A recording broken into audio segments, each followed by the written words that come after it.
Use your faith, your heart, and also your mind.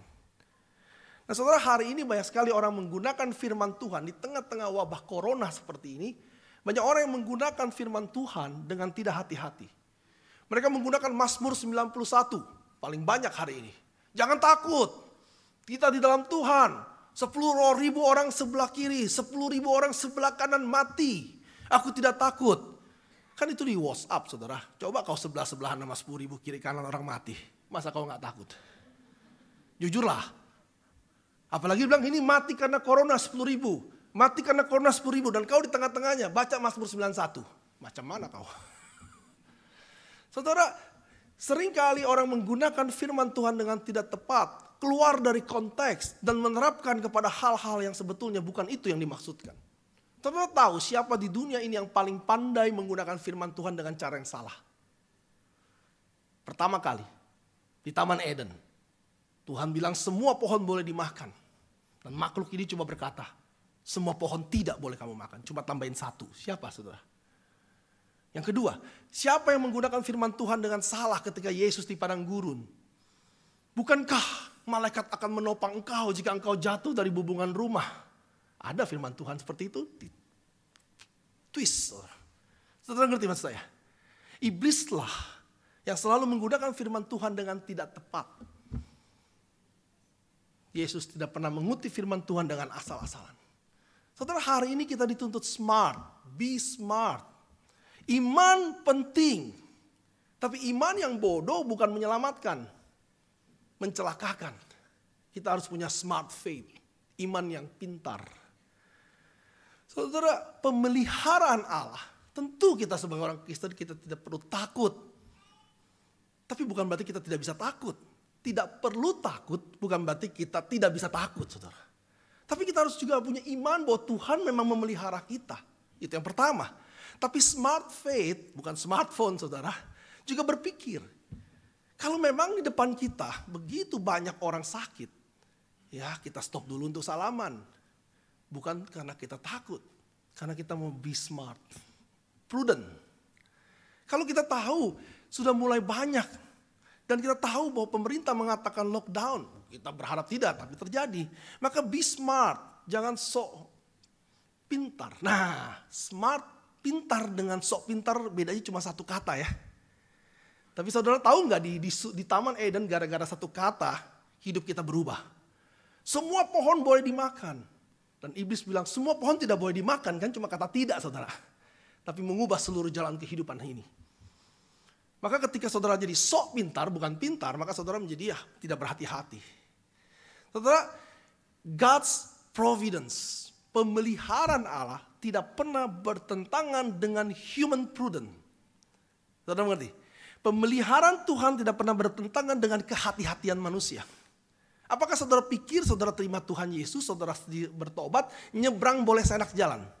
Mati kau, ditabrak mobil. Lalu di surga, kalau engkau orang pilihan masuk surga toh. Di surga bilang, Tuhan saya percaya engkau. Kenapa aku mati muda? Ya kenapa kau gak ikutin peraturan lalu lintas? Saudara hati-hati. Percaya Tuhan bukan membuat kita menjadi bodoh. Kalau saudara baca firman Tuhan baik-baik dan tidak menggunakan firman Tuhan dengan salah, saudara akan punya iman dan tapi iman yang pintar. Smart faith. Saudara paham maksud saya? Jadi beriman tapi jangan bodoh. Beriman, tapi terus hati-hati. Hati-hati bukan tanda orang tidak beriman. Justru hati-hati adalah tanda orang mengerti apa yang sebetulnya terjadi. Saudara, saya mengajak kita sekali lagi untuk berdoa. Kalau saudara perhatikan dalam 2 hari saya di Manado, berita yang ada setiap jam berbeda dan tidak menjadi lebih baik. Seorang ahli mengatakan bahwa kita belum di puncaknya. It's getting worse. Karena itu kita terus berdoa. Percaya Tuhan memelihara kita. Dan percaya bahwa kita harus berhati-hati. Saya ajak kita semua bersuara, berdoa. Menaikkan doa kita kepada Tuhan. Memohon belas kasih Tuhan. Memberikan kita iman yang stabil. Iman yang steady. Tapi juga otak yang berpikir bagaimana harus bertindak. Kami dengan teman-teman elder sedang berpikir. Kalau wali kota Manado harus melockdown kita. Kita harus berpikir lebih pintar toh. Oh tidak, saya beriman, saya akan terus datang. Saudara mati satu hal. Nggak banyak yang peduli lah, keluarga kalian nggak peduli. Tapi saudara membuat persoalan besar di kota Manado nanti. Saudara paham ya? Mari kita berdoa. Be having faith but smart faith. Mari kita berdoa bersama-sama. Bapa di surga, kami bersahati sebagai jemaat Tuhan di tempat ini. Untuk memohon belas kasih Tuhan. Agar Tuhan sendiri bekerja. Memberikan hikmat kepada pemerintah. Kepada petugas-petugas medis. Kepada orang-orang yang harus bekerja. Yang tidak bisa berhenti. Karena tanggung jawab mereka. Tuhan berikan hikmat. Tuhan berikan kekuatan. Dan Tuhan pelihara mereka. Dan bagi kami Tuhan, kiranya Tuhan juga memberikan kami hikmat untuk bertindak. Sehingga kami tidak membuat wabah ini semakin menjadi jelek, menjadi buruk. Tapi kami juga boleh berbagian dalam menghentikan penyebaran ini. Bapak, di dalam dunia ini kami tidak tahu apa yang harus kami perbuat. Tapi kami percaya Engkau mengerti apa yang terjadi. Dan kami percaya Engkau mengontrol segala situasi dalam dunia ini. Terima kasih Bapa, kami percaya Yesus Kristus Tuhan kami, Juru Selamat kami akan memelihara kami. Tapi kami juga percaya kami harus berhati-hati. Terima kasih Bapa di surga. Di dalam nama Yesus kami berdoa. Amin. Terus mari kita dengarkan firman Tuhan pagi ini yang diambil dari Filipi 1 ayat 3 sampai 11. Saudara buka Alkitab saudara, Filipi 1 ayat 3 sampai 11. Saudara, sebelum kita membaca firman Tuhan ini, saya ingin cerita sedikit bahwa saya pernah menanam sebuah pohon, saudara. Dan pohon itu adalah pohon mangga. Karena mama saya senang dengan buah mangga. Bukan kami tidak bisa beli mangga, cuma senang aja, saudara. Lalu kami tanam pohon mangga itu, kami sirami dari kecil sampai besar. Dan setelah besar kami sangat mengharapkan pohon itu berbuah. Saudara pernah nggak melakukan itu? Ya. Yang paling gampang kalau mau cepat dia menghasilkan, tanam pohon toge, saudara. Cepat sekali. Senang lihatnya gitu. Anak-anak suka bercoba, anak-anak percobaan seperti itu toh. Saudara, ketika kita menanam sesuatu, kita mengerjakan sesuatu, menyiram, memupuki dan memelihara, ketika hari itu sesuatu yang kita tanam itu berbuah, ada satu kegembiraan ya. Saudara pernah lah, mertua saya itu senang tanam banyak hal. Dan dia sangat bersukacita, lebih dari banyak sukacita yang lain ketika dia boleh melihat yang ditanamnya itu berbuah. Saudara, ketika Paulus menulis kitab Filipi ini, sebetulnya dia sedang merasakan yang sama. Gereja di Filipi adalah gereja yang didirikan oleh Paulus, gereja pertama yang Paulus dirikan di awal-awal perjalanan misinya. Tetapi beberapa tahun kemudian, hari itu Paulus sedang dipenjara di kota Roma dan dia sudah mau mati, saudara. Maka dalam kitab Filipi dikatakan, aku nggak tahu nih mati atau hidup. Tapi buatku kalau mati adalah keberuntungan, kalau hidup adalah terus melayani Kristus. Artinya dia sudah mau mati. Artinya apa, saudara? Sudah ada jeda waktu dia mendirikan gereja sampai dia menulis surat. Dan di dalam surat ini dia melihat, dia menyatakan, dia bersukacita, dia bersyukur. Karena itu kitab Filipi disebut kitab yang penuh dengan sukacita. Joy, rejoice. Karena apa? Karena gereja di Filipi bertumbuh. Karena gereja di Filipi semakin kuat. Dan bukan cuma itu aja, gereja di Filipi berbuah. Tentu adalah sukacita tersendiri yang Paulus alami ketika boleh melihat gereja di Filipi berbuah. Oleh karena gereja di Filipi berbuah, maka bagian pertama surat ini setelah salam adalah doa daripada Paulus. Ada dua bagian doa dalam teks kita pagi ini. Saudara akan melihat bagaimana Paulus mengucap syukur atas apa yang sudah Tuhan berikan kepada gereja Filipi. Dan yang kedua, Paulus juga mendoakan gereja Filipi. Doa syafaat Paulus untuk gereja Filipi. Kita akan belajar dua jenis doa yang Paulus naikkan, yaitu doa ucapan syukur dan doa syafaat bagi orang-orang di Filipi. Mari kita dengarkan firman Tuhan. Filipi 1 ayat 3 sampai 11, demikianlah firman Tuhan. Aku mengucap syukur kepada Allahku setiap kali aku mengingat kamu. Dan setiap kali aku berdoa untuk kamu semua, aku selalu berdoa dengan sukacita. Aku mengucap syukur kepada Allahku karena persekutuanmu di dalam berita Injil. mulai dari hari pertama sampai sekarang ini. Akan hal ini aku yakin sepenuhnya, yaitu Ia yang memulai pekerjaan yang baik di antara kamu akan meneruskannya sampai pada akhirnya, pada hari Kristus Yesus. Memang sudahlah sepatutnya aku berpikir demikian akan kamu semua, sebab kamu ada di dalam hatiku. Oleh karena kamu semua turut mendapat bagian dalam kasih karunia yang diberikan kepadaku. Baik pada waktu aku dipenjarakan, maupun pada waktu aku membela dan meneguhkan berita Injil. Sebab Allah adalah saksiku, betapa aku dengan kasih mesra Kristus Yesus merindukan kamu sekalian. Dan inilah doaku. Semoga kasihmu makin melimpah dalam pengetahuan yang benar dan dalam segala macam pengertian, sehingga kamu dapat memilih apa yang baik, supaya kamu suci dan tak bercacat menjelang hari Kristus, penuh dengan buah kebenaran yang dikerjakan oleh Yesus Kristus untuk memuliakan dan memuji Allah. Demikianlah firman Tuhan yang kudus bagi kita, umat Allah yang kudus. Mari kita berdoa sekali lagi. Bapa, kami telah mendengar firman-Mu. Kami telah belajar kebenaran akan firman-Mu. Kami mau mempelajarinya sehingga ini boleh menjadi berkat bagi kami. Kami memohon pertolongan Roh Kudus yang mengilustrasi, mengilhamkan para penulis ini. Yang menginspirasikan Paulus juga boleh mencerahkan hati dan pikiran kami. Persatukan hati kami Tuhan dengan roh yang sama, roh penulis, Roh Kudus-Mu yang mendiami pembicara dan pendengar. Kiranya anugerah Allah Bapa, Putra dan Roh Kudus menyertai kami ketika kami mempelajari firman Tuhan ini. Di dalam nama Tuhan Yesus kami berdoa. Amin. Saudara, kita akan coba lihat dua doa Paulus. Yang pertama adalah doa pengucapan syukur. Saudara perhatikan ketika Paulus mengucap syukur, dia katakan, aku mengucap syukur kepada Allahku setiap kali aku mengingat kamu. Setiap kali aku berdoa untuk kamu semua.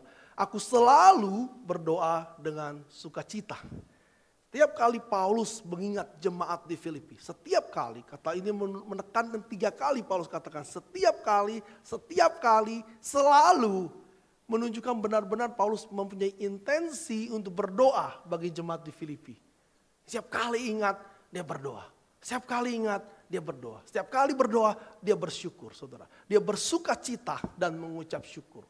Saudara mungkin pernah mengingat sesuatu dan saudara mengucap syukur. Mungkin yang baru pacaran, saudara ingat pacar saudara, saudara bersyukur akhirnya cewek itu bilang mau gitu. Kalau cewek itu bilang gak mau, lain cerita gitu. Saudara mungkin tiap kali mengingat orang tua, saya harap ada yang masih mengingat orang tua dan bersyukur orang tua memelihara saudara. Adakah ucapan syukur kita ketika kita mengingat orang lain di dalam doa kita? Itu yang Paulus lakukan. Saudara, kata mengucap syukur juga disandingkan dengan bersukacita tidak oleh Paulus. Saudara, kata sukacita adalah kata yang memiliki akar kata yang sama dengan karis. Minggu lalu saudara bicara tentang karis, yaitu kasih karunia, yaitu anugerah. Maka di dalam kitab Filipi, Paulus menggunakan sukacita yang memiliki akar kata yang sama dengan karis, yaitu eucharis. Toh, saudara dengar? Karis, ditambahkan you dan toh. Eucharis, toh. Artinya bersukacita karena anugerah Tuhan itu sendiri. Akar katanya sama. Saudara masih ingat pesan Paulus? Karis dan erene, kata Pak Philip ya. Grace, kasih karunia, dan damai sejahtera. Dengan kata yang sama, Eucharisto, Paulus mengatakan kasih karunia menyertaiku. Kasih karunia membuat aku bersukacita atas apa yang terjadi dengan orang Filipi. Saudara perhatikan bahwa Paulus berkata dia mendoakan berkali-kali. Dia mendoakan berkali-kali. Saudara, bukankah kita sering berjanji untuk mendoakan satu sama lain? Kadang-kadang dalam WA, oke, I'll pray for you. Di dalam pertemuan, saya doakan kamu. Tapi setelah itu kita lupa. Jujur saudara, saya sering saudara. Jujur di hadapan saudara dan di hadapan Tuhan. Saya lupa mendoakan saudara. Oleh karena akhirnya setelah saya lupa, menjadi beban buat saya untuk berdoa. Aduh, saya sudah janji mendoakan orang ini. Dan saya buru-buru berdoa untuk menepati janji. Tapi ketika saya menepati janji, itu jadi beban, saudara. Itu bukan sukacita. Saudara, saya belajar dan saya bertobat kepada Tuhan, bahwa kalau saya berjanji untuk berdoa, saya akan berdoa dengan sukacita. Maukah saudara berdoa dengan sukacita bagi saudara-saudara lain? Kalau anugerah, Eukaristo ada dalam hidup saudara, maka saudara akan berdoa dengan sukacita. Saudara, kita lihat kenapa Paulus bersukacita atas dalam doanya. Saudara, yang pertama, saya kembali kemari. Oke. Saudara, dikatakan dalam ayat 4, ayat 5, aku mengucap syukur kepada Allahku karena persekutuanmu dalam berita Injil mulai dari hari pertama sampai sekarang ini. Inilah sebab pertama Paulus bersukacita. Karena apa? Karena persekutuan orang Filipi dengan Paulus di dalam penyebaran berita Injil. Dari hari pertama sampai hari ini. Saudara, Paulus menggunakan kata persekutuan dalam LAI, tetapi dalam bahasa Inggris menggunakan kata partnership, yaitu bermitra. Kemitraan antara Paulus dengan jemaat di Filipi. Saudara, kalau kita dengar kata persekutuan atau persekutuan, kita berpikir hanya sekedar gathering seperti ini, itu persekutuan. Tetapi yang Paulus maksudkan di sini adalah kemitraan di dalam Injil. Sejak hari pertama sampai hari ini ditulis surat ini, mereka bermitra dengan Paulus untuk memberitakan Injil. Sehingga kata koinonia yang juga berarti persekutuan di sini memiliki arti mengambil bagian bersama-sama. Saudara, kalau kita perhatikan ada 6 kata koinonia dan turunannya dalam kitab Filipi, dan saudara akan bisa memahami arti koinonia lebih daripada sekedar yuk kita bersekutu udah gitu bubar. Saudara lihat di dalam pasal 1 ayat 5 dikatakan koinonia in the gospel, persekutuan di dalam Injil, bukan cuma sekedar belajar firman Tuhan, tapi kemitraan dalam pemberitaan Injil. Nanti 1 ayat 7, partaker with me of grace, berbagian dengan aku di dalam grace, di dalam anugerah, dalam pemberitaan itu sendiri. Karena berikutnya Paulus mengatakan ketika engkau membela Injil, ketika engkau mempertahankan Injil. Lalu pasal 2 ayat 1 dikatakan participation in the spirit, yaitu bersekutu, union, together, dalam roh yang sama, yaitu untuk pemberitaan Injil. Dalam 3 ayat 10, share his sufferings. Maka koinonia, orang Kristen yang mengatakan dia memiliki koinonia, persekutuan, itu bukan cuma sekedar suatu berita atau sebuah newsletter even, tapi adalah sebuah yang lebih daripada itu, bahwa di dalam penderitaan Kristus kita akan bersekutu. Pasal 4 ayat 14 dikatakan, it was kind of you to share my trouble with you.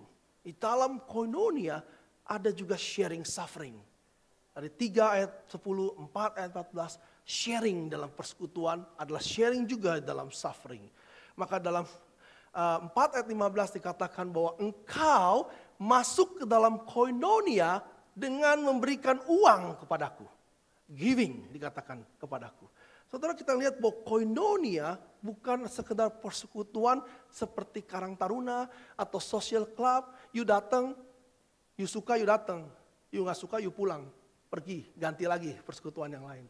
Saudara, koinonia memiliki arti yang sangat dalam. Kalau kita mau bersekutu sebagai orang percaya, maka kita berbagian, mengambil bagian di dalamnya. Koinonia di dalam gereja, saudara harus mengambil bagian di dalam pelayanannya. Koinonia bersama dengan orang-orang Kristen, bersama dengan kerajaan Allah, saudara mengambil bagian di dalam pengembangan kerajaan Allah. Koinonia yang dikatakan dalam perjamuan kudus, communion, saudara mengambil bagian di dalam penderitaan Kristus. Saudara, koinonia, persekutuan di dalam Alkitab jauh lebih dalam daripada yang pernah kita bayangkan. Saudara, kemitraan adalah bentuk yang penting sekali di dalam pelayanan Paulus. Maka dalam pasal 4 ayat 14 sampai 15 dikatakan, tidak ada satu gereja pun yang koinonia dengan aku di dalam giving uang, saudara. Jadi Paulus mengatakan bahwa di dalam hidupnya hanya gereja, di awal-awal pelayanannya hanya gereja Filipi yang mensupport Paulus dalam pelayanannya, di dalam sufferingnya. Saudara, Paulus bukan orang yang suka minta-minta, saudara. Saudara tahu bahwa Paulus menghidupi dirinya sendiri dengan membuat tenda. Tetapi Paulus memuji bahwa pada waktu itu sekalipun dia tidak minta-minta, jemaat di Filipi memiliki kemampuan untuk mendeteksi kebutuhan Paulus. Mana itu dia mengirim uang. Dan uang yang dikirim melalui seorang yang bernama Epaphroditus. Orang ini yang menjadi tokoh penting dalam kitab Filipi, kita akan mempelajarinya dalam pasal-pasal berikutnya, saudara. Jadi dalam pasal 1 ayat 5 dan pasal 4 ayat 14 sampai 15, Paulus ingin menekankan kemitraan orang Filipi yang pertama adalah menolong Paulus dalam pemberitaan Injil dan memberikan uang. So, dalam pasal 1 ayat 7 dikatakan lagi, yang kedua adalah dalam bentuk mempertahankan anugerah itu. Dalam bahasa Inggris berbunyi pasal 1 ayat 7, "For you all partakers with me of grace." Paulus mengatakan ketika dia di dalam penjara, ketika dia tidak bisa membela Injil karena dia tidak dalam penjara, tapi dia masih boleh menulis, justru jemaat ketika hamba Tuhannya sedang di penjara, jemaat bersama-sama membela Injil, meneguhkan Injil. Jika saudara perhatikan di dalam ayat 16, Paulus mengatakan bahwa nanti dalam pasal 1 ayat 16 ada dua orang. Yang satu memberitakan Injil, mempertahankan Injil dengan iri hati. Tapi dalam pasal 16 dikatakan demikian. Mereka, itu orang Filipi, memberitakan Kristus karena kasih. Sebab mereka tahu bahwa aku ada di sini untuk membela Injil.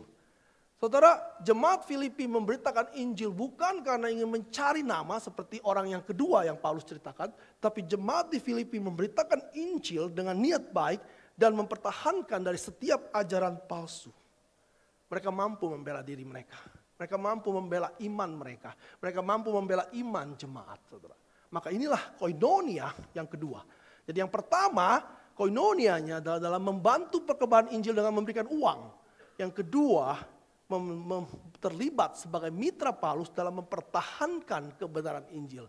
Dimanapun kita berada, kita dipanggil Tuhan untuk terlibat terus di dalam koinonia ini. Inilah yang Paulus katakan, dia bersyukur. Bukankah saudara bersyukur melihat ada sebuah jemaat yang kita dirikan semakin hari semakin kuat, semakin hari semakin terlibat dalam pengabaran Injil dimanapun itu diberitakan melalui support para misionaris, melalui support para misi. Dan yang kedua, ketika iman kekristenan diserang, maka orang-orang ini mengerti apa yang dia percayai. Dia mampu mempertahankan itu sendiri. Saudara, seorang pengkhotbah dari Amerika bernama James Montgomery Boyce. Mungkin saudara pernah dengar? Boyce, salah satu pengkhotbah besar di Amerika, pernah mengatakan demikian, saudara. Orang Kristen saat ini di gereja itu seperti pertandingan sepak bola, saudara. Yang main cuma 22 orang, selebihnya ribuan orang di stadion. Kalau di Gelora Bung Karno itu 100 ribu, saudara. 100 ribu orang cuma apa? Aduh, itu kapten salah. Mestinya ke kiri. Aduh, kenapa dia ke kanan? Kok nggak gol? Saudara tahu itu? 100 ribu orang hanya menjadi cheerleader, menjadi komentator, tapi yang main cuma 22 orang. Gereja hari ini banyak yang seperti itu, saudara. Kalau gereja menjadi pertandingan sepak bola, maka yang main orangnya itu lagi, itu lagi. Yang lain cuma kalau bagus, kalau jelek, kok dia begitu? Kok dia begini? Saudara, gereja bukanlah pertandingan sepak bola. Setiap orang dipanggil Tuhan untuk berbagian di dalam pertumbuhan gereja. Setiap orang dipanggil Tuhan untuk berbagian di dalam pelayanan ini. Itulah koinonia, saudara. Persekutuan orang percaya. Apa peran kita di dalam pengabaran Injil? Apa peran kita di dalam kerajaan Tuhan? Penontonkah? Cheerleader-kah? Atau kita semua bermain? Tapi kalau main bola jangan lebih dari 22, saudara. Kacau nanti. Tapi di gereja kita butuh more people to work together hands on hands. Saudara perhatikan ayat 6. Akan hal ini aku yakin sepenuhnya, yaitu Ia yang memulai pekerjaan yang baik di antara kamu akan meneruskannya sampai pada akhirnya pada hari Kristus Yesus. Yang pertama, Paulus mengucap syukur karena kemitraan. Yang kedua, karena kemitraan orang Filipi dalam pemberitaan Injil, maka Paulus melihat bahwa Ruh Tuhan sedang bekerja di tengah-tengah mereka. Bahwa Tuhan yang memulai pekerjaan ini, Tuhan juga yang akan memelihara pekerjaan ini. Yang mempercayakan pekerjaan ini, Tuhan juga yang akan menyempurnakannya pada hari Kristus Yesus. Maka Paulus mengatakan meneruskan sampai pada akhirnya. Dalam bahasa Inggris, completion, sampai selesai. Telos, sampai selesai. Saudara, Paulus memiliki sebuah keyakinan bahwa apa yang Tuhan mulai akan Tuhan selesaikan. Inilah keyakinan kita. Yang apa yang Tuhan mulai dengan menaruh iman pada hidup kita, Tuhan yang akan menyempurnakannya. Saudara tahu bahwa iman itu adalah anugerah Tuhan. Saudara, ini konsep di dalam kekristenan bahwa kita dibenarkan hanya iman itu adalah dalam bentuk anugerah. Tidak ada yang dapat saudara perbuat selain daripada menerima anugerah. Tetapi bukan hanya menerima semua anugerah. Kalau saudara baca firman Tuhan baik-baik dan khususnya ayat 6 pagi ini, saudara melihat bahwa Tuhan sendiri yang akan menyelesaikan pekerjaan tersebut. Termasuk iman saudara, termasuk pelayanan saudara, termasuk apapun yang Tuhan percayakan kepadamu. Maka Paulus mengatakan kepada Timotius, aku dapat menjaga. Ada lagu saudara dalam PPK. Namun ini yang ku percaya bahwa dia dapat memelihara apa yang telah diserahkan waktu aku percaya. Tahu? Dengan fals tapi bagus kan? Bahwa Tuhan, itu lagu dari kitab Paulus saudara. Bahwa kita dapat percaya bahwa Tuhan dapat memelihara apa yang dia serahkan kepada kita, apa yang kita serahkan kepada dia. Tetaplah di dalam anugerah ini saudara. Ini sebuah jaminan. Perbedaan agama Kristen dengan agama yang lain. Kita bukan hanya mengandalkan iman saudara. Iman yang penting beriman. Iman ada dalam faktor manusia. Tapi ada faktor Tuhan. Yaitu jaminan yang Tuhan berikan dalam hidup kita. Bahwa dia akan menyelesaikan kita saudara.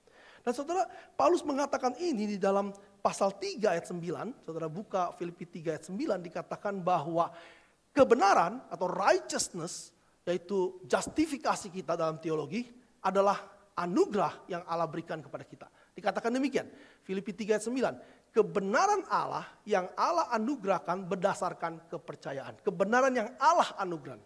Efesus 2 mengatakan itu karena anugerah. Filipi 3 ayat 9 mengatakan kebenaran itu adalah anugerah yang Allah berikan kepada kita berdasarkan kepercayaan. Righteousness from God that depends on faith. Maka kalau saudara dibenarkan memiliki iman, dengan kata lain itu adalah anugerah yang Tuhan berikan. Saudara, tetapi orang Kristen harus ingat bahwa hidup kita tidak cukup atau tidak selesai sampai kita dibenarkan. Setelah kita dibenarkan, Paulus mengatakan terutama dalam kitab Filipi ini dan juga kitab yang lain, ada terjadi proses pengudusan. Saudara menerima anugerah menjadi orang Kristen. That is one thing. Tetapi anugerah itu harus bertumbuh. Seperti pohon yang terus bertumbuh. Bukan anugerah bertumbuh. Iman itu bertumbuh. Anugerah, saudara memiliki iman itu adalah anugerah. Tetapi iman itu harus bertumbuh. Segala sesuatu yang dipercayakan kepada kita harus bertumbuh saudara. Maka Paulus mengatakan kita harus mengerjakan keselamatan kita. Dalam Filipi 2 ayat 12. Tetapi kalimatnya dalam bahasa Inggris sangat clear. Work out your salvation. Kerjakan apa yang sudah kau miliki. Bukan work for salvation, tapi work out your salvation. Mengerjakan keselamatan adalah apa yang sudah saudara, apa yang dipercayakan Tuhan kepada kita, yaitu iman dan pekerjaan pengabaran Injil, hidup sebagai umat Tuhan. Kita harus kerjakan dengan hati-hati dan ketika kita mengerjakan itu kita harus seperti mengejar sesuatu. Saudara, saya ingin mengajak saudara membaca Filipi 3 ayat 12 sampai 16. Ini menyatakan bagaimana Paulus pun di usia, atau bukan di usia, di waktu dia hampir mati. Artinya apa saudara? Saya kok ngomongin mati-mati melulu ya. Waktu hampir mati, saya mau mencatat demikian. Paulus sudah mengerjakan begitu pekerjaan besar. Justru ketika dia hampir mati, artinya apa? Pekerjaan besar ini sudah dilewati atau belum? Sudah. Dia sudah mengakukan pembenaran gereja di mana-mana. Misionaris 1, 2, 3 sudah dilakuin. Artinya di tengah-tengah quote unquote prestasi Paulus, dia mengatakan demikian ketika mau mati. Saudara paham ya? Bukan dia gak punya apa-apa. Dia punya apa-apa. Dia punya banyak yang bisa dia banggakan. Tapi ini kalimat Paulus. Filipi 3 ayat 12. Bukan seolah-olah aku telah memperoleh hal ini atau telah sempurna, melainkan aku mengejarnya. Kalau aku dapat juga menangkapnya. Karena aku pun telah ditangkap oleh Kristus Yesus. Saudara-saudara, aku sendiri tidak menganggap bahwa aku telah menangkapnya. Tapi ini yang kulakukan. Aku melupakan apa yang telah di belakangku dan mengarahkan diri kepada apa yang di depanku. Berlari-lari kepada tujuan untuk memperoleh hadiah, yaitu panggilan surgawi dari Allah di dalam Kristus Yesus. Karena itu marilah kita yang sempurna berpikir demikian. Jikalau lain pikiranmu tentang salah satu hal, hal itu akan dinyatakan Allah juga kepadamu. Ayat 16 saudara. Baiklah tingkat pengertian yang telah kita capai, kita lanjutkan menurut jalan yang telah kita tempuh. Saudara baca nuansanya, sekalipun Paulus telah melakukan begitu besar, dia mengatakan dia terus mengejarnya. Dia belum sempurna, dia terus mengerjakan apa yang harus dia kerjakan. Karena itu ketika dia diperhadapkan mati atau hidup, dia bilang mati adalah keberuntungan. Tapi kalau dia hidup adalah Kristus. Dia harus mengerjakan panggilannya sampai titik darah penghabisan. Artinya apa saudara? Even bagi Paulus, dia tidak pernah mengatakan dia sempurna. Even bagi Paulus, dia tidak mengatakan dia sudah selesai. Dia terus di dalam proses pengudusan yang Tuhan percayakan kepada dia. Ada proses pengudusan bagi setiap orang percaya. Tapi saudara, kalau justification atau pembenaran kita by grace alone, itu adalah satu tindakan Allah. Di dalam Westminster Confession dikatakan bahwa justification atau pembenaran itu adalah satu tindakan Allah once for all. Sekali untuk selama-lamanya. Tapi pengudusan atau sanctification adalah God's work continuously. Pekerjaan Tuhan terus menerus yang membuat kita semakin hari semakin dikuduskan. Dan jangan lupa saudara, Filipi 2 ayat 12 akan mengatakan bahwa kalau kita mengalami proses pengudusan itu, yaitu kesempurnaan yang terus akan datang, adalah karena Allah sendiri yang bekerja di dalam diri kita. Di dalam Filipi 2 ayat 12 dikatakan karena Allah lah yang mengerjakan di dalam kamu dari kemauan maupun pekerjaan menurut kerelaannya. Bahkan dikatakan to will and to work itu karena Allah. Jadi tetap baik pembenaran maupun sanctification ada peranan Allah. Hanya pada justification ketika saudara bertobat pertama kali itu adalah satu tindakan Allah once for all. Tapi pengudusan saudara adalah proses terus menerus bahwa Tuhan bekerja di dalam diri saudara. Yang membawa kepada kesempurnaan. Karena itu ketika kita menjalani kehidupan ini, kita harus percaya bahwa Kristus sendiri yang memberikan iman kepada kita akan menyelesaikan apa yang dia berikan kepada kita. Tapi di dalam proses penyelesaian ini, saudara dituntut to work. Tapi kalau saudara bisa bekerja menyelesaikan proses ini, itu pun karena anugerah Allah. Karena itu, Ibrani 12 ayat 2 mengatakan, di dalam kehidupan kita, mencapai titik itu, mata kita harus terus memandang kepada Kristus. Ibrani 12 ayat 2 katakan Yesus Kristus akan memimpin kita, membawa iman kita kepada kesempurnaan. Menarik sekali saudara. Anugerah diberikan oleh Kristus. Anugerah akan dipelihara oleh Kristus. Dipimpin oleh Kristus untuk disempurnakan oleh Kristus. Tugas kita, mata dan hati kita terus tertuju hanya kepada Kristus. Saudara, apa yang bisa kita lakukan?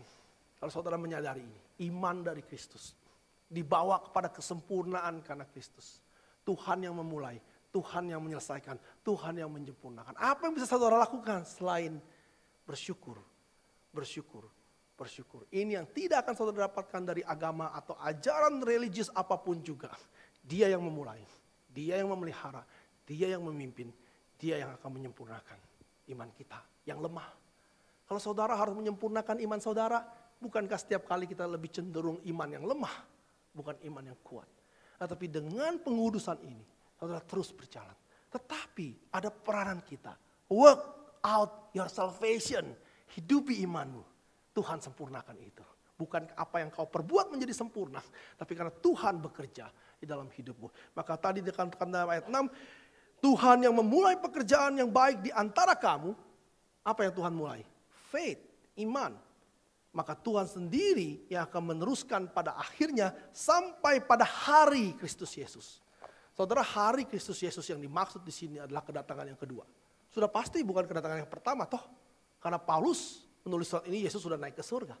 Maka pada hari kedatangan kedua, pada hari penghakiman nanti, Tuhan akan menyertai kita. Saudara, dua hal yang Paulus syukuri. Yang pertama, kemitraan dalam Injil. Bagaimana bermitra dalam Injil? Berbagian dalam pembiayaan dan juga berbagian dalam pembelaan iman. Yang kedua, keyakinan. Paulus mengucap syukur keyakinan bahwa Tuhan sedang bekerja di dalam orang Filipi. Dia melihat pertumbuhan Filipi, dia melihat buah-buah Filipi. Dan untuk ini, Paulus mengatakan dalam ayat 8 demikian. Sebab Allah adalah saksiku, betapa aku dengan kasih mesra Kristus Yesus merindukan kamu sekalian. Wow, Paulus mengatakan Allah saksiku bahwa aku dengan kasih mesra merindukan kamu terus menerus. Saudara, kata rindu di sini menarik. Ini bukan kata rindu yang biasa, aku rindu. Tapi dia menggunakan kata epipoto yang artinya benar-benar rindu, saudara. Ada kata epi di sini sebetulnya lebih tepat diterjemahkan rindu banget-banget gitu. Nah, ini susah kalau diterjemahkan dalam bahasa formal ya. Tapi bahasa verbalnya seperti itu, saudara. Aku benar-benar rindu, Allah saksiku. Bahwa aku benar-benar banget merindukan kau. Ingin ketemu. Karena melihat apa yang sudah engkau kerjakan. Saudara, inilah panggilan gereja. Bahwa kita suatu komunitas yang bersyukur terus menerus. Banget bersyukur. Saudara, gak banget bersyukur? Bahwa Tuhan memberikan anugerah dari awal sampai pertengahan sampai akhir. Inilah panggilan Tuhan, panggilan gereja untuk terus-menerus melihat pekerjaan Tuhan sampai hari ini. Dimanapun saudara melihat pekerjaan Tuhan terus dikerjakan dan Injil terus diberitakan. Inilah panggilan gereja, yaitu terus-menerus terlibat dalam mengembangkan, memajukan kerajaan Allah, terutama dalam pemberitaan berita Injil.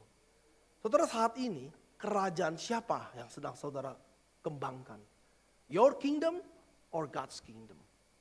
Seringkali kita meniti karir, usaha, dan segala macam hal cenderung untuk membangun kerajaan kita sendiri.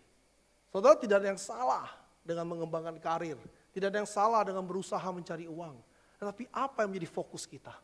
Kerajaan Allah atau kerajaan kita? Maka Paulus ingin mengajak kita untuk bersama-sama bermitra di dalam kerajaan Tuhan. Bermitra dalam pemberitaan Injil. Dan itu adalah suatu privilege, hak istimewa kalau saudara menyadari ini. Saudara, bagian pertama adalah doa pengucapan syukur. Tadi saya katakan dia bersyukur untuk hal-hal yang tadi. Yang kedua adalah doa syafaat atau intercession atau doa permohonan untuk orang lain, saudara.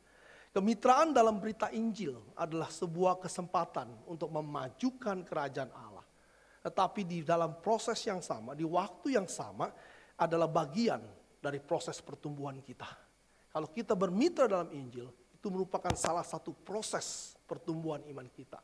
Pada titik tertentu, ketika iman semakin bertumbuh, orang ini akan menyadari, tanpa Kristus, orang akan binasa. Saudara, kalau saudara beriman menjadi orang Kristen, bersyukur diselamatkan, itu step 1, saudara. Kalau saudara nggak bersyukur, saudara mundur lagi. Kalau saudara bersyukur. Tapi sering kali orang berhenti sampai sini. Kalau saudara bertumbuh, maka step berikutnya saudara memikirkan orang lain. Memikirkan orang lain yang akan binasa. Karena itu bermitra dalam kerajaan Tuhan, bermitra dalam pemberitaan Injil adalah bagian daripada proses pertumbuhan kita. Saudara perhatikan ayat 9, saudara. Dikatakan, inilah doaku, semoga kasih-Mu makin melimpah dalam pengetahuan yang benar dan dalam segala macam pengertian, saudara. Paulus mengatakan kita harus semakin hari semakin kasih kita, love kita, semakin melimpah di dalam pengetahuan yang benar. Artinya apa? You gak bisa love tapi stupid love. Pengetahuan yang benar tentang love. Nah, dan segala macam pengertian. Supaya apa? Supaya kamu dapat memilih apa yang baik, apa yang supaya kamu suci dan tak bercacat. Saudara, Paulus sudah mengatakan kita, ayo bertumbuh di dalam kasih-Mu dong. Jangan kau hanya bertumbuh untuk memikirkan dirimu sendiri. Bertumbuh dalam kasih-Mu Yaitu dalam pembunuhan apa? Di dalam mengasihi orang lain, tapi dengan pengetahuan. Tahu nggak Alkitab mengatakan dari awal orang Kristen dipanggil tidak pernah untuk dirinya sendiri. Tidak pernah keselamatan diberikan Tuhan hanya untuk menyelamatkan kau masuk surga. Itu hanya proses. Dari awal Abraham diselamatkan Tuhan dari orang kafir menjadi penyembah Allah untuk apa? Menjadi berkat bagi bangsa lain. Israel dipanggil Tuhan dari Mesir keluar dan menjadi bangsa, dikatakan apa? Engkau akan menjadi the holy nation. Engkau akan menjadi bangsa yang kudus. Engkau akan menjadi bangsa yang dilihat memberkati bangsa lain. You are pilot project. Dari satu keluarga menjadi satu bangsa dan akhirnya menjadi berkat bagi yang lain. Sayangnya kita tahu tidak semua orang Israel melakukannya. Bahkan cenderung gagal. Maka demikian juga dengan kita, saudara. Petrus mengatakan demikian, kita adalah orang kudusnya Tuhan. Dipanggil Tuhan untuk apa? Untuk menceritakan perbuatan-perbuatan Allah yang ajaib. Saudara, begitu banyak di firman Tuhan mengatakan engkau diselamatkan to bless others. You are blessed to bless others. Saudara, tidak pernah ada orang Kristen dipanggil, kamu sudah selamat, ini keanggotaanmu, ini tiket ke surga, ini visa. Jangan lupa pakai visa. Itu hanya proses engkau diselamatkan supaya engkau menjadi pilot project. Supaya orang melihat melalui hidup kita. Orang melihat Tuhan. Melalui hidup kita orang melihat Tuhan yang benar. Tuhan yang hidup. Karena kita gambar Allah yang hidup. Kita gambar Allah yang sejati. Of course Yesus adalah gambar Allah yang ultimate. Tapi kita adalah gambar-gambar Allah yang lain. Maka ketika orang melihat kita. Apakah dia melihat Allah yang kita gambarkan. Atau dia melihat setan di dalam hidup kita. Apa yang kita perbuat tidak mencerminkan Allah. Apa yang kita perbuat lebih mencerminkan si jahat. Saudara, ketika engkau menerima anugerah, engkau harusnya mulai menyadari. You dipanggil bukan cuma sekedar selamat. You dipanggil bukan cuma sekedar untuk dirimu. Kau dipanggil untuk menjadi berkat bagi orang lain. Maka dikatakan melimpah dong dalam pengetahuan yang benar. Saudara, Paulus menggunakan kata pengetahuan di sini satu kata yang namanya epignosis. Ya, lupakanlah itu bahasa Jawa kuno itu. Epignosis, saudara. Orang Jawa aja nggak ingat, saudara. Tapi ada dua kata pengetahuan di dalam firman Tuhan. Yang pertama gnosis, yang kedua epignosis. Gnosis adalah pengetahuan kognitif. Pengetahuan tentang doktrin-doktrin. Pengetahuan siapa itu Allah. Normative knowledge. Apa itu Allah, siapa itu Allah, bagaimana keselamatan. Saudara, banyak orang bisa mengatakan salvation by faith alone. Keselamatan di dalam iman, hanya melalui iman. Tapi cuma di sini, saudara. Tidak pernah mengubah hatinya untuk datang bertobat kepada Tuhan. Itu yang disebut cognitive knowledge. Maka Paulus menggunakan kata epignosis, yaitu pengetahuan yang bersifat transenden, itu pengetahuan yang bersifat bagaimana pengenalan sejati kepada Allah oleh karena sensitivitas mengenal Tuhan dengan lebih baik. Jadi perhatikan dua, saudara. Lupakan bahasa Jawa kuno, satu pengetahuan yang bersifat hanya di otak, satu pengetahuan karena mengenal Tuhan. Jadi orang, kamu kenal Tuhan? Kenal. Tuhan adalah bla bla bla bla. Yesus adalah bla bla bla bla. Hebat, saudara. Bikin paper pasti A. Itu cognitive knowledge. Tapi yang Tuhan maksudkan atau Paulus maksudkan bagaimana kita mengenal Tuhan, tapi kita memiliki sensitivitas yang semakin hari semakin mengerti apa yang Tuhan inginkan, apa yang Tuhan tidak inginkan. Saudara, banyak orang berkata, jangan berzina. Saudara, kata jangan berzina itu pengetahuan yang benar, tapi berhenti di sini. Setiap hari berzina. Ada yang nggak connect, saudara. Ada kabel yang putus dari sini ke sini. Hati-hati cek kabel, saudara. Ada yang putus nggak? Kalau ada yang putus, jangan berzina, tapi hidupnya berzina. Jangan hidup dalam percabulan, bertahun-tahun mencabuli orang. Ada yang gak connect, saudara. Maka itu bukanlah pengetahuan yang Allah katakan. Saudara, saya dan istri saya untuk mencapai tahap seperti ini butuh waktu, saudara. Sekarang saya mengenal istri saya sedikit lebih baik lah. Sulit mengenal istri, saudara. Jadi ketika istri saya mulai, saya sudah mau tahu maksudnya apa. Saya tanya, Mah, aku mau gini boleh gak? Nah saya sudah tahu. Sudah tahu saudara artinya apa. Karena istri saya tidak pernah mengatakan tidak. Nah udah tahu saya. Kalau saudara ketemu istri saya, ngomong apa? Iya atau tidak, saudara tidak perlu. Dan kalau istri saya bilang mau, dia akan bilang ya harus, maka dia akan do something to help me. Tapi untuk mencapai titik itu, saya tidak cukup mengetahui istri saya lahir di mana, bapaknya siapa, emaknya siapa, sekolahnya di mana, S1-nya di mana, S2-nya, IP-nya berapa, saya nggak. That is good knowledge, so saya tahu istri saya. Tapi hal-hal itu tidak membuat saya mengerti, saudara mengerti saya? Relasi saya dengan dia, hubungan saya dengan dia, saya tahu, nah besok-besok dia ngomong yang lain, tapi artinya beda saudara, saya tahu. Kenapa? Karena saya punya relasi yang baik dengan istri saya.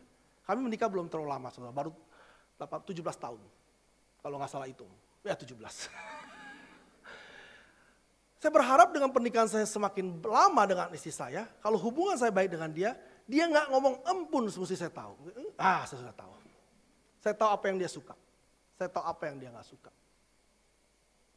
Tapi itu bukan saya tanya, ya mungkin saya bisa tanya. Sama dengan firman Tuhan saudara, pengenalan sejati akan Tuhan itu tidak cukup cuma tahu. Tapi tahu nggak apa yang Tuhan tuntut dari saudara? Tahu nggak apa yang Tuhan inginkan? Tahu nggak apa yang Tuhan larang dari hidup kita? Saudara, orang yang di dalam Tuhan, yang mengenal Tuhan, yang bertumbuh, saya tidak mengatakan sempurna karena Paulus sendiri tidak sempurna, sensitivitasnya akan dosa meningkat. Dia tahu Tuhan nggak mau ini, dia stop. Mungkin dia gagal, mungkin dia jatuh. Saudara jangan khawatir dengan jatuh. Persoalannya bukan di jatuh. Persoalannya saudara tahu nggak saudara jatuh? Kalau saudara bertumbuh, saudara tahu saudara lagi jatuh.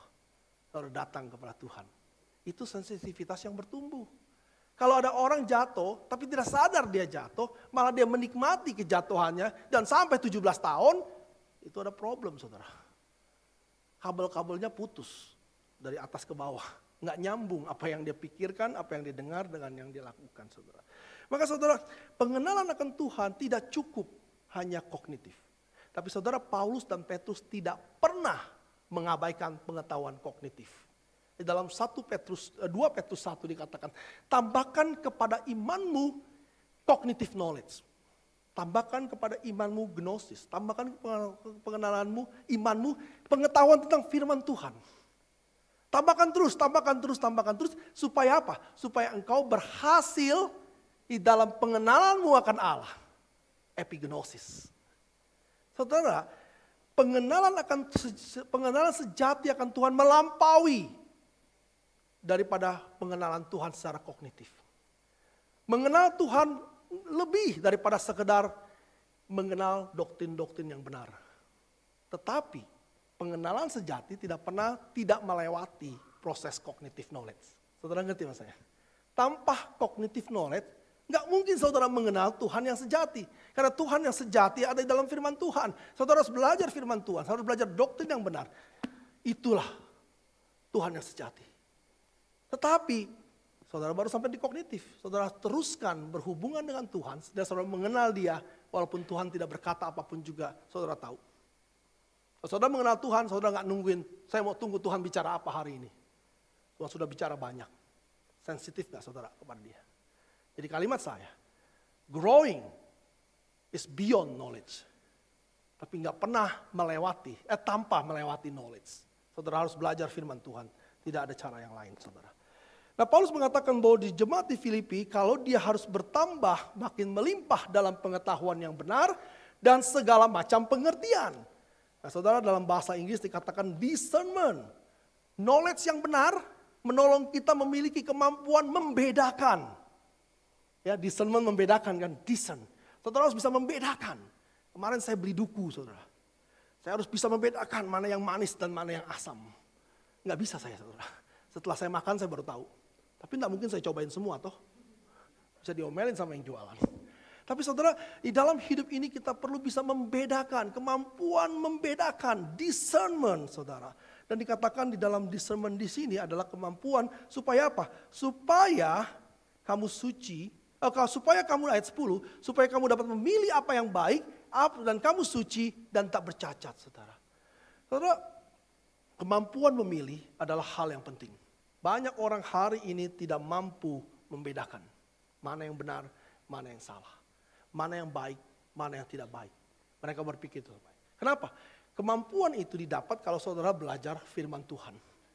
Kalau saudara tidak pernah belajar firman Tuhan, maka saudara akan terus terjebak di dalam keadaan tidak mampu membedakan yang benar dan yang salah. Kemampuan yang Tuhan mau dan tidak mau. Kalau selama 17 tahun saya tidak pernah berhubungan dengan istri saya dalam berbagai hal. Selalu pakai WA. Mam, pulang malam ya. Oke, Mam, tolong makanan siapkan. Seperti itu tidak ada relasi sebagai suami dan istri. Maka saya tidak mungkin mampu membedakan apa yang istri saya mau dan istri saya tidak mau. Kemampuan itu timbul karena ada pengetahuan yang dekat dengan dia. Saudara, ketika saya bekerja di bank, kami selalu harus mengikuti training yang namanya mengenali uang palsu. Karena penting ya, orang di bank harus tahu mana uang asli, mana uang palsu. Saudara, apa yang kami pelajari, 3 hari, bukan 3 tahun, kelamaan saudara. 3 hari kami mempelajari semua ciri-ciri uang asli. Hari pertama, ciri-ciri uang asli. Hari kedua, ciri-ciri uang asli. Hari ketiga kami sudah tahu ini uang asli bentuknya kayak begini. Lalu sudah jam 4 sore hari ketiga. Ada yang bertanya, Pak, training kita judulnya mengenali uang palsu. Kapan kita latihan, Pak, lihat-lihat uang palsu? Terus dia bilang tidak perlu. Untuk mengenali yang palsu, kau cukup mengenali yang asli. Yang berbeda dengan yang asli adalah palsu.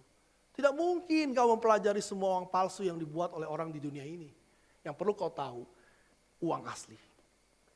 Saudara, begitu banyak ajaran di luar, nggak sanggup saudara. Orang kirimin saya, Pak Yohanes, responmu kepada video ini apa? Responmu kepada video ini apa? Nggak kerja saudara, saya tiap hari ngurusin ajaran palsu. Saya bilang kalau kau udah kirim ke aku, saya udah bersyukur.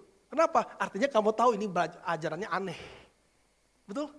Ada sensitivitas, tapi bagaimana dia tahu itu ajaran palsu? Pelajari yang asli. If you know the truth, you will know the wrong one.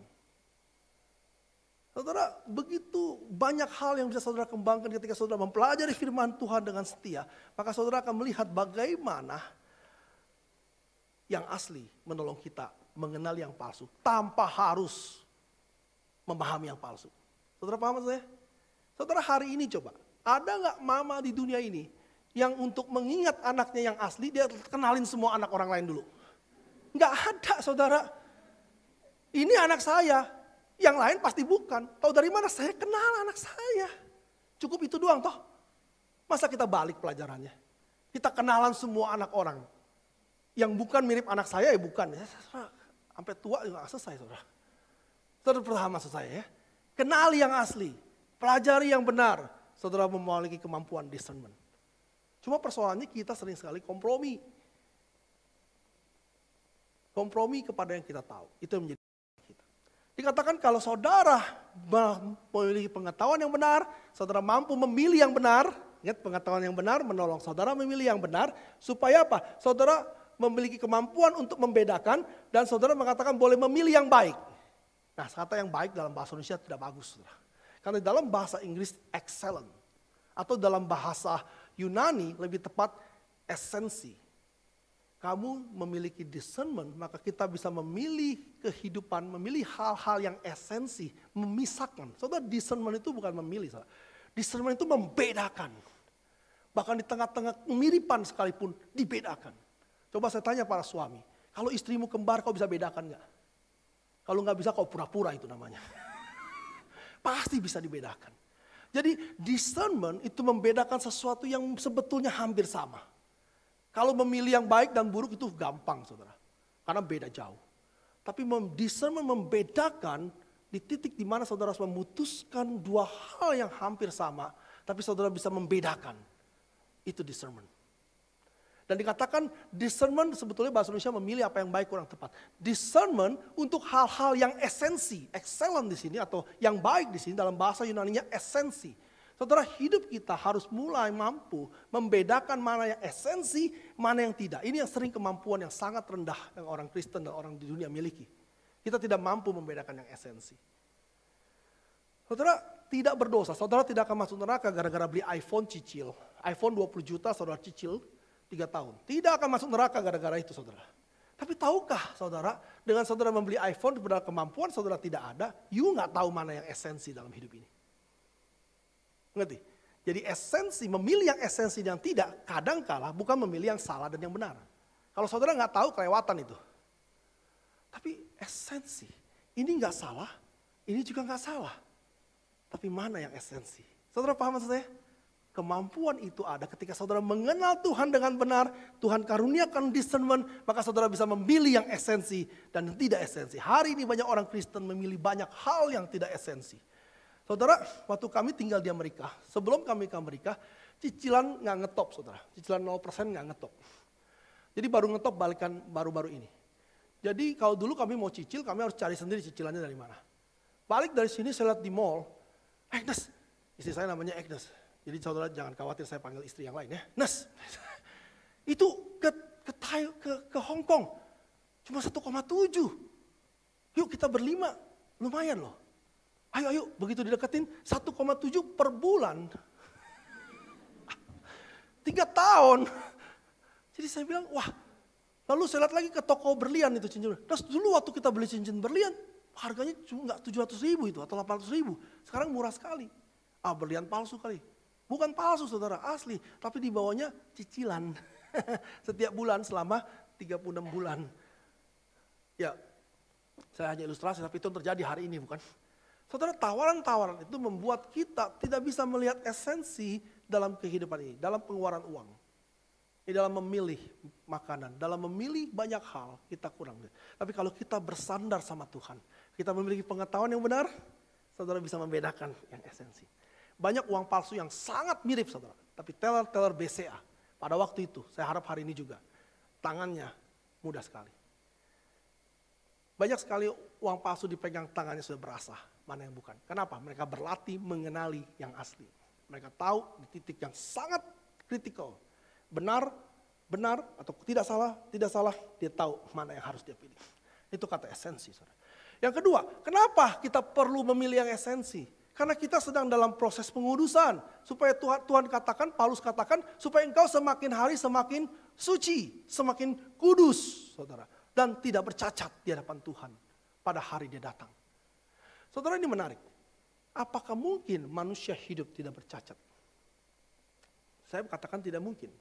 Di dalam syarat penatua dikatakan, pilihlah penatua yang tak bercacat. Mana ada di Christ Chapel Manado, saudara? Mana ada di gereja di dunia ini penatua yang tidak bercacat? Tidak ada. Alkitab mengatakan semua orang berdosa, semua orang patut dihukum Tuhan. Cuma Kristus satu-satunya manusia yang tidak berdosa. Kalau arti tidak bercacat diartikan tidak memiliki cacat sama sekali, tidak berdosa sama sekali, maka tidak pernah ada penatua di dalam dunia ini. Tapi apa yang dimaksudkan Paulus penatua yang tak bercacat? Above reproach dalam bahasa Inggrisnya. It's not orang sempurna. Tapi orang-orang yang menjaga hidupnya agar tidak mudah diserang orang. Agar tidak mudah dimanipulasi orang. Agar tidak mudah menjadi stumbling block, menjadi batu sandungan. Saudara, kalau kita bisa memilih yang esensi atau tidak, maka hidup saudara akan semakin berbeda. Suci, berbeda. Terutama, tidak mudah orang melihat saudara berbuat yang aneh-aneh. Tidak mudah membuat hidup saudara menjadi batu sandungan. Kalau saudara mau hidup saudara jadi batu sandungan, saudara tidak perlu lakukan apa-apa. Lakukan apa saja yang saudara mau. Tapi kalau saudara ingin tidak menjadi batu sandungan, saudara harus lakukan setiap kali saudara memilih. Saudara harus hati-hati. Untuk itu saudara memerlukan Kristus. Untuk itu saudara memerlukan kasih Kristus. Saudara, jadi sensitivitas kita harus meningkat. Saya ringkaskan. Untuk hidup tidak bercacat di hadapan Tuhan, bukan sempurna di hadapan Tuhan. Karena tidak mungkin sempurna. Untuk tidak bercacat di hadapan Tuhan, kita harus bisa semakin hari semakin jauh dari menjadi batu sandungan. Untuk bisa tidak menjadi batu sandungan, saya mundur ya. Maka saudara harus bisa memilih yang esensi dari yang tidak esensi. Untuk bisa memilih dari esensi menjadi yang esensi dan tidak esensi, saudara memiliki kemampuan discernment, kemampuan membedakan. Untuk bisa memiliki kemampuan membedakan, saudara harus memiliki pengetahuan yang benar dengan Tuhan, sensitif, yang meningkat terhadap Tuhan. Untuk memiliki ini, saudara memiliki pengetahuan yang benar melalui firman Tuhan, your cognitive. Saudara lihat, saudara boleh baca lagi nanti ayatnya. Saudara, jika di gereja di Filipi semakin hari semakin meningkat sensitivitas terhadap dosa, maka mereka akan semakin tajam mana yang mereka akan pilih. Yang esensi dan yang tidak. Dan mereka Paulus katakan akan semakin hari semakin menikmati Tuhan. Semakin memuliakan Tuhan. Itu ayat kita yang terakhir, saudara, ayat 11. Mereka akan semakin berbuah lebat. Mereka akan semakin menikmati Tuhan. Mereka akan semakin memuliakan Tuhan. Tadi dalam Westminster Confession yang kita katakan terjadi penghalusan arti. Yaitu apakah tujuan manusia? Yaitu memuliakan Allah dan bersuka cita di dalam dia. The real text is memuliakan Tuhan dan menikmati Tuhan selama-lamanya. Saudara mau menikmati Tuhan, saudara mau berada di dalam Tuhan, maka saudara harus mengalami proses pengudusan. Dan dalam proses pengudusan itu, saudara memiliki pengetahuan tentang firman Tuhan. Pengetahuan yang benar, discernment, esensi or not esensi. Hidup menjadi kudus, tidak menjadi batu sandungan. Saudara akan memuliakan Tuhan. Saudara, pagi ini, teks kita mengangkat dua doa Paulus. Pengucapan syukur dan doa syafaat. Itu tadi doa Paulus kepada jemaat di Filipi. Supaya jemaat di Filipi menjadi seperti itu. Dan juga mungkin doa Paulus bagi kita semua. Yaitu agar kita mampu membedakan mana yang esensi, mana yang tidak. Supaya kita semakin hari semakin bermitra dan menjadi bermitra dengan Kristus. Dan semakin hari semakin kudus di hadapan Tuhan. Saudara, saya ingin menutup khotbah kita pagi ini. Dengan dua teologi, pelajaran teologi lagi. Yaitu justification dan sanctification. Kita semua tahu, saudara di dalam Kristus, saudara dibenarkan hanya oleh iman. Tindakan Allah satu kali selamanya. Yang kedua, saudara juga harus mengerti setelah dibenarkan, saudara juga dikuduskan. Dan dikuduskan adalah proses pekerjaan Allah terus menerus untuk memampukan kita hidup semakin suci. Di waktu yang sama, kita juga harus mengambil bagian dalam pengudusan itu. Allah yang menguduskan, tapi kita juga berbagian dalam pengudusan itu. Saudara, banyak gereja-gereja, termasuk gereja-gereja Reform, gereja-gereja Presbyterian, sangat menekankan sanctification dengan cara sedemikian rupa. Yaitu hanya pada kesalehan religius. Kalau engkau orang yang dikuduskan, kalau engkau orang yang dibenarkan, maka engkau akan semakin rajin baca Alkitab. Engkau akan semakin rajin berdoa. Begitu kan? Semakin rajin beraktivitas yang religius. Di sisi yang lain, kalau engkau dalam proses pengudusan, engkau akan semakin jarang berbohong, semakin jarang terlibat pornografi, semakin jarang membenci, semakin jarang mencuri, semakin jarang iri hati. Saya pakai kata semakin jarang, saudara, karena masih masih mencuri ya, masih iri hati masih jealous, masih terlibat pornografi. Nah, banyak gereja-gereja menekankan sanctification hanya pada atau pengudusan hanya pada proses religius. Tidak ada yang salah dengan itu, saudara. Tetapi ada satu hal, saudara, yang mungkin seringkali kita lupa di dalam proses pengudusan ini, ternyata bukan cuma aktivitas religius, saudara. Maka dikatakan di dalam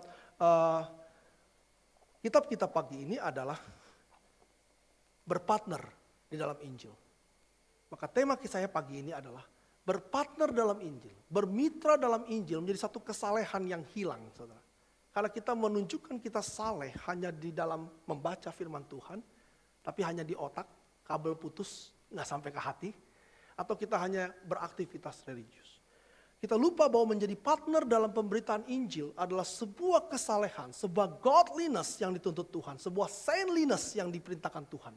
Adam, Abraham, Musa, dan semua perintah Tuhan Yesus jelas meminta kita terlibat dalam memberkati bangsa-bangsa melalui pemberitaan Injil. Perintah Tuhan dalam Matius 28, 19, 20 bukan perintah Tuhan hanya kepada Petrus, Yohanes, Paulus. Tapi kepada semua orang yang mengaku murid Kristus. Jadikan semua bangsa muridku. Pemberitaan Injil adalah sebuah godliness sebetulnya yang harus muncul di dalam proses pertumbuhan seseorang. Adakah kerinduan untuk terlibat dalam pemberitaan Injil? Adakah kerinduan itu, saudara? Kalau itu belum ada, saudara harus berdoa. Karena itulah salah satu tanda daripada proses pengudusan. Hanya memberitakan Injil, hanya melalui pemberitaan Injil. Iman muncul karena pemberitaan Injil. Maka kalau orang mendengar Injil, dia bisa berespon kepada Injil, akan timbul iman, anugerah to you, grace to you. Maka Paulus mengatakan, kalau ada grace, akan ada peace, akan ada shalom. Tapi shalom dihasilkan karena grace. Shalom adalah produk dari grace. Grace produk daripada hati yang berespon kepada pendengaran akan firman Tuhan. Maka tidak ada jalan lain. Mendatangkan shalom di muka bumi ini adalah dengan kata lain. Terus memberitakan kebenaran firman Tuhan. Bermitra di dalam kebenaran Injil. Pengabaran Injil. Kalau saudara belum tergerak, mungkin saudara harus mulai memikirkan ini. Buah yang satu ini. Saudara, seringkali karena terjadinya ancaman, tantangan, hambatan, dan gangguan, kita malas bermitra dengan Injil, malas menginjili orang lain. Tapi panggilan kita adalah diselamatkan untuk membawa berita kepada orang banyak, saudara. Saudara, gereja Presbyterian yang menaungi CCM ini memiliki visi menjadi berkat bagi bangsa Indonesia. CCM hadir di kota Manado untuk memberkati kota ini dengan berita Injil yang otentik. Dengan firman Tuhan yang berdasarkan Alkitab, bukan firman Tuhan yang berdasarkan pemikiran manusia. Dan dari Manado memberkati seluruh Indonesia. Maka Christ Chapel Manado adalah didirikan untuk menjadi berkat bagi kota Manado dan seluruh Indonesia melalui orang-orang yang akan pergi meninggalkan kota Manado dan akan ditempatkan Tuhan dimanapun mereka berada. Karena itu CCM harus terus terlibat memikirkan bagaimana menjadi partner dalam pemberitaan Injil. Melalui kemampuan yang saudara punya, pemikiran, tenaga, energi, doa, dan juga uang saudara untuk melakukan pekerjaan ini.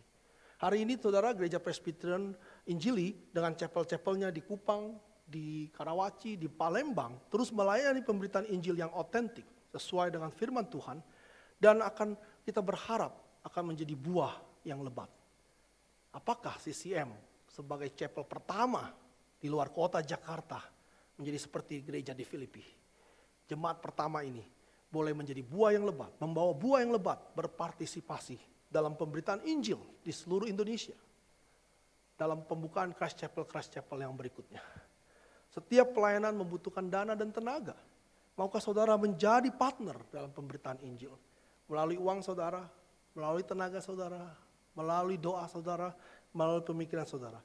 Sehingga CCM tidak menjadi hanya sebuah gereja yang kuat sendirian, tapi tidak pernah terlibat di dalam pemberitaan Injil. Partnership in the gospel adalah persekutuan di dalam gospel, adalah salah satu bentuk kesalehan kita sebagai orang-orang yang mengalami proses pengudusan. Tuhan memberkati kita semua. Mari kita berdoa. Bapa di surga, hamba-Mu selesai berbicara. Kiranya setiap kebenaran yang boleh dikatakan tertanam dalam hati kami, dimateraikan dan menggerakkan seluruh hati, tubuh, pikiran kami untuk bermitra dengan Tuhan di dalam kerajaan Tuhan. Karena kami yang telah menerima keselamatan, kami yang telah menerima anugerah, harus bekerja, harus mengerjakan keselamatan ini, bukan untuk diterima Tuhan, tapi sebagai mitra Tuhan dalam pemberitaan ini. Kiranya Tuhan menanamkan dalam setiap hati dan pikiran jemaat di tempat ini, boleh memikirkan pemberitaan Injil melalui kemampuan yang mereka miliki.